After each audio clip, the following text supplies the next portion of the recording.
বাকি আমার মরণের কতদিন বাকি আমি জানিলাম না গো আল্লাহ মরণের কতদিন বাকি 40 দিনের আগে বাইরে মউতের নিশানি 40 দিনের আগে বাইরে মউতের নিশানি জমদু দেবা আন্দানি চোখে দিয়া আন্দি আমি জানিলাম না গো আল্লাহ মরণের কতদিন বাকি আমার মরণের কতদিন বাকি আমি জানিলাম না গো আল্লাহ মরণের কতদিন বাকি 30 পারা কুরআন শরীফ জানিও নিশ্চয় 30 পারা কুরআন শরীফ জানিও নিশ্চয় কোন জায়গায় কোন হরফ লেখা না করিলাম তো আমি জানিলাম না গো আল্লাহ মরণের কতদিন বাকি আমার মরণের কতদিন বাকি আমি জানিলাম না গো আল্লাহ মরণের কতদিন বাকি ভাই যারা দান করছেন আলহামদুলিল্লাহ আমি সবার জন্য মন থেকে দোয়া করি আর বিশেষ করে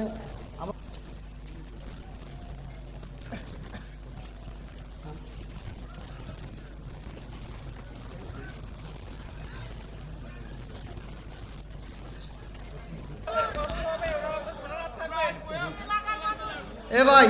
মা বোনদের পক্ষ থেকে একটা সিডি আসছে আমি গত যে আলোচনা করছি ওই আলোচনাটা ফিনিশিং দেওয়ার কথা ওই যে বেলালের ওয়াজ এখন ওই ওয়াজ কে করা সম্ভব ভাই আগে বলতেন আমি তো বলছিলাম যে আমাকে আগে বলেন আমি কিন্তু আইসা শিখেছি ভাই আমাকে কোনো দিক নির্দেশনা দিবেন তা বলছে না আমাকে দিলে তো তাহলে আমি ওই আলোচনাটা করতাম আপনারা এই চালাকিটা কেন করলেন সবাই চলবে আরে কান্দিয়া তোরে বেলাল আরে হইয়া গেলে দেওয়ানা আমরা নবীর বিষাদ সইতে যে পারি না আমরা নবীর বিষাদ সইতে যে পারি না চিৎকার মেরে কন্যায় আল্লাহু আকবার আমার ভাইদের মুখে অনেক হাসি আল্লাহ কবুল করুক দোয়া করি আল্লাহ করুক জান্নাতবাসী সবাই কোন আমিন কথা বলবেন আচ্ছা দেন সম্মানিত মুআজ্জিন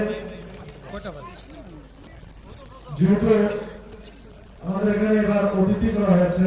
আপনারা জানেন যে নির্বাচন চলছে আমাদের মাহফিলের আগে তো যাই হোক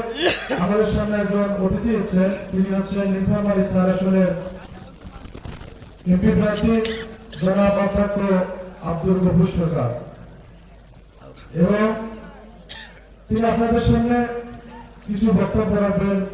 আমরা এই মাহফিলের পক্ষ থেকে তাকে কিছু বলার জন্য বিশেষভাবে আহ্বান জানাচ্ছি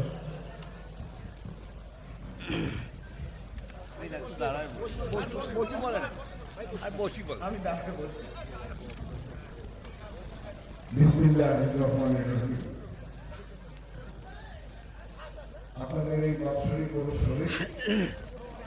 এবং তাফসীর কোরআন মাহফিল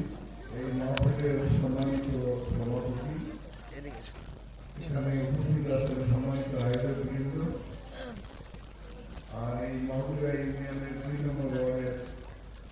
যারা এখানে উপস্থিত তারা অনেকে উপস্থিত হয়েছেন 6 নম্বর ওয়ার্ডের যারা এখানে উপস্থিত আছেন তারা শুধু 6 নম্বর আশেপাশে অনেক সবাইকে আমি জানাই আসসালামু আলাইকুম ওয়া রাহমাতুল্লাহ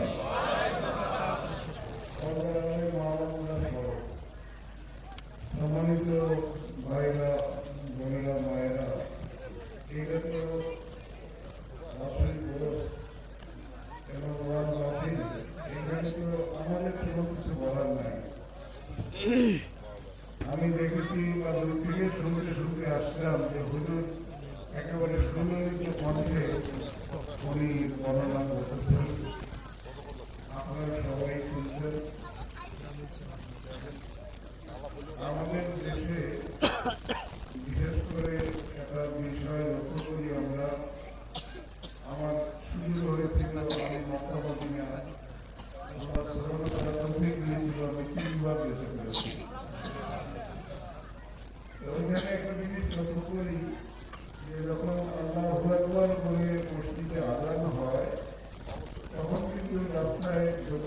সব বন্ধ করে মানুষ মসজিদের দিকে ধাবিত হয়।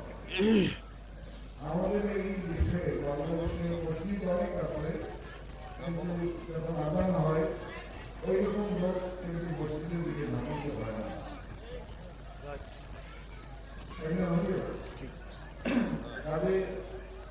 আমি যেটা বলতে চাই যে ওয়াজ মাহফিলে আমরা যা শুনলাম বা শিখলাম এই পর্যন্ত শেষ করলে হবে না, এটা অনুকরণ করতে হবে, মানতে হবে। আমরা যদি না মানি, শুধু শুনি আর কোনো লাভ হবে না। আমাদের দেশে অনেক লোকে বলে যে শোনা হলে শুনলে আমার কথা হলে বলবে, কর্মসূচি আপনার কাজ করবে না। আমাদের একটু কাজ করতে হবে, সবাই শুনলে হবে না, মানতে হবে, কাজ করতে হবে। নামাজ হলো অত্যন্ত জরুরি এবং আল্লাহ সুবহানাহু ওয়া তাআলা নামাজ থেকে এমনভাবে খরচ করেছে যে মানুষের যে কোনো অবস্থায় নামাজ পড়তে হবে। আপনি দাওয়াতে না করে বসে পড়েন, বসে না করে শুয়ে পড়েন, শুয়েও যদি আপনি নড়াচড়া করতে না পারেন, চোখের সেরেও নামাজ পড়েন, তাহলে দেখা যায় যে নামাজটা কত জরুরি এবং আমাদের জন্য কীভাবে খরচ করেছে। আমি আরো